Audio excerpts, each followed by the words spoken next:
I just found out from a coworker that my husband secretly filmed us being intimate and posted it online, and after confronting him, I'm finding out there's even darker secrets he's been hiding.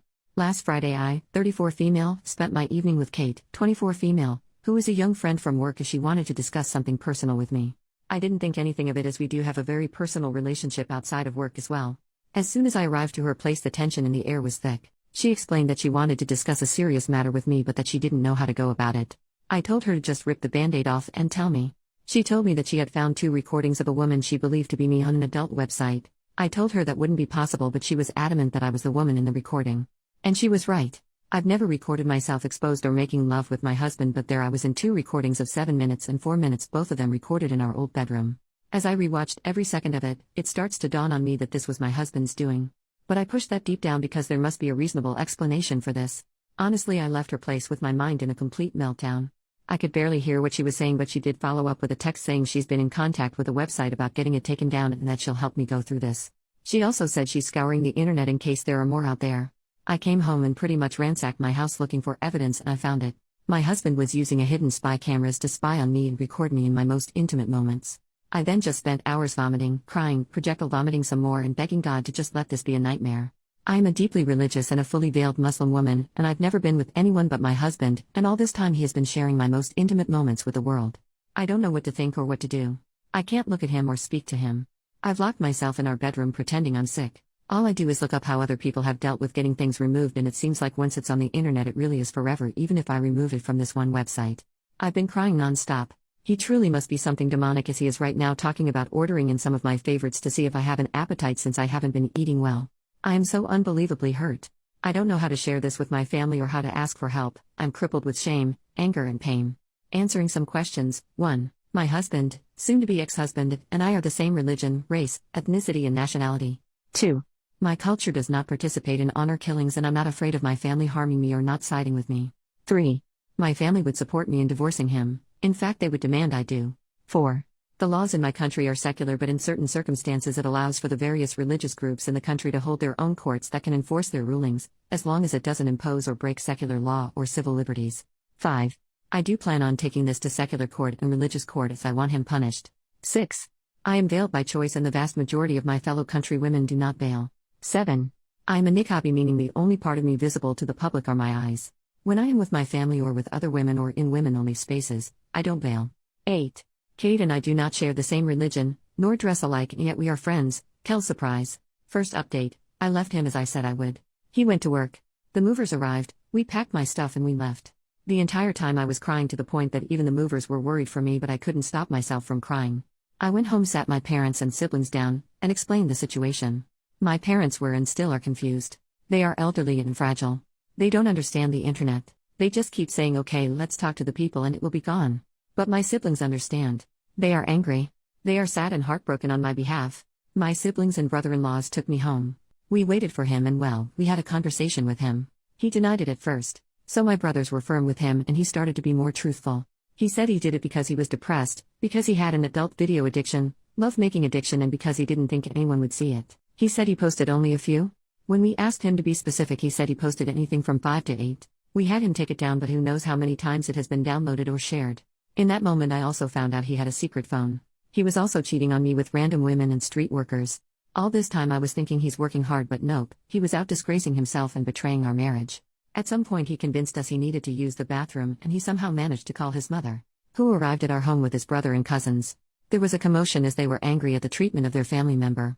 Then things calmed down enough to explain to them what he had done. His mother fainted. His mother is elderly and not in the greatest health condition. We called for an ambulance. My neighbor had also called the police and I was arrested by the time the ambulance arrived to take care of my mother-in-law. I spent the evening locked up. Didn't exactly have a polite conversation with him. So yes, I was arrested for assaulting him, specifically slapping him, and he refused to press charges. Got released the next morning and went home to my parents. Cried some more because my parents kept crying. Then a few days later I spoke to some lawyers my sister had contacted as they had experience with non-consensual material being posted online. They have been handling things with the police as I did press charges and they are dealing with the websites. I also have started the process of divorce. I went to the clinic and got tested and luckily he didn't give me anything so far, but I have another test scheduled just to make sure. I have spoken to his mother and she apologized to me even though it's not her fault. She told me that she understood why I want him punished. She asked that I let it stay in the hands of the law rather than I hurt him or have him hurt. He's in hiding, but he still calls and texts me from random numbers. He still lies and tries to manipulate me. I've just been documenting everything he says and texts to me. Oh, at this point everyone knows. I mean everyone, even little kids. And I feel more humiliated now than I did at first. Second update, this man has destroyed everything I have worked for and has completely destroyed the very little sense of stability and safety I had left. I had to resign from my job. A job that I loved.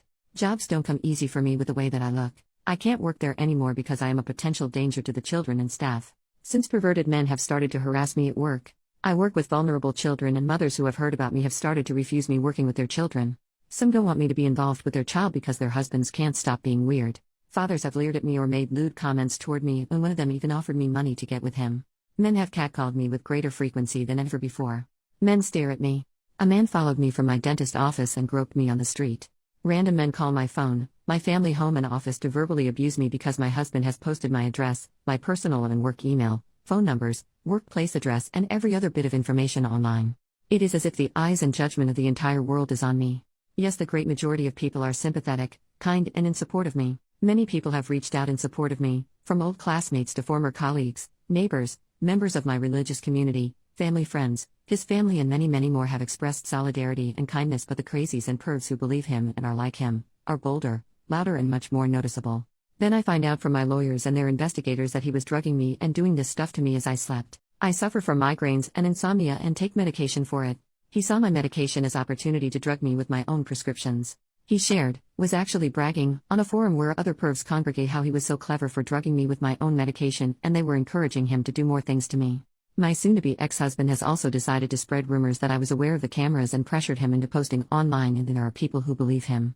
He also changed his mind about not pressing charges. I went to court. The judge and prosecutors were sympathetic and dismissed the case. It was a combination of my lawyers explaining the circumstances that led to me slapping him and his subsequent actions, threatening me, attacking me, doxing me, and blackmailing me by saying he didn't care about the slap, and that he would drop everything if I forgave him. My lawyers used his own words against him since he wrote it in text, and on a recorded call he admitted to me not having slapped him that hard and that he only pressed charges to cause me harm. But his crimes against me are still being investigated by the prosecutors. Third post, it all boils down to jealousy and me emasculating him. I wish I could say I was feeling better or doing better, but I feel awful, and I am still struggling with everything. It is still his life's mission to be as cruel as he can be and to stand in the way of every step I make. He is still refusing to work with my divorce lawyer. He continues to be difficult every step of the way and has run off his own lawyers. He is now in his third lawyer, and we are again starting from scratch in the divorce negotiations. He has been granted an extension by the courts due to his last lawyer just dropping him a few days before our hearing. As for posting non-consensual material, a trial date was scheduled, and he recently asked for an extension, and he'll probably be granted it as his criminal lawyer dropped him too. So in last month he has been dropped by his divorce lawyer and his criminal lawyer. The man is on a roll.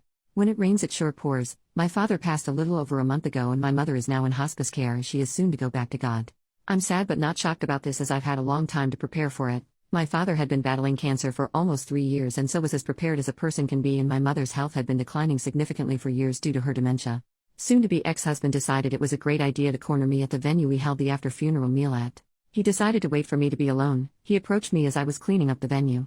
I was on my own, and at that time I was kind of exhausted and could not muster up the rage to chase him off as I had done many times before. So I just let him talk. He seemed almost decent as he was giving his million excuses on why things were the way they were.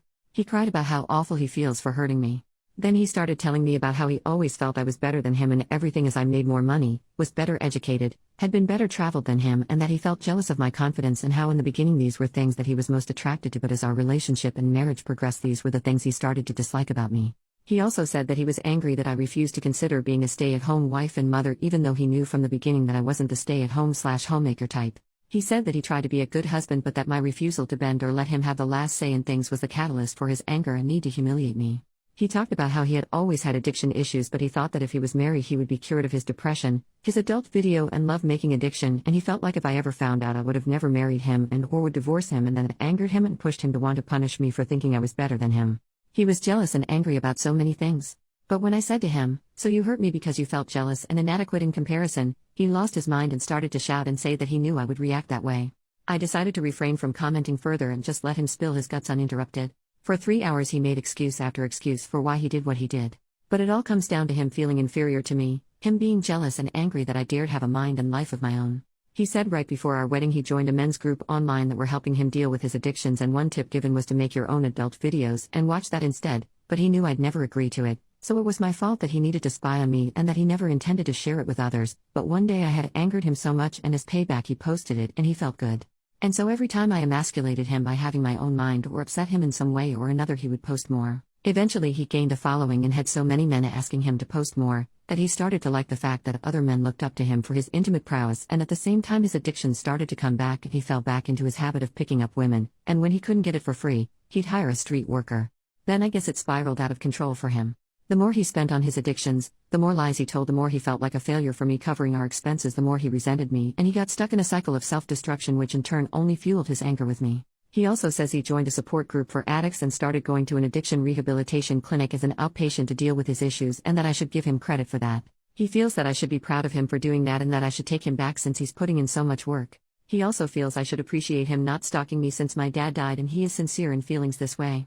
He genuinely doesn't understand why I'm not seeing how hard he's been trying the past few months.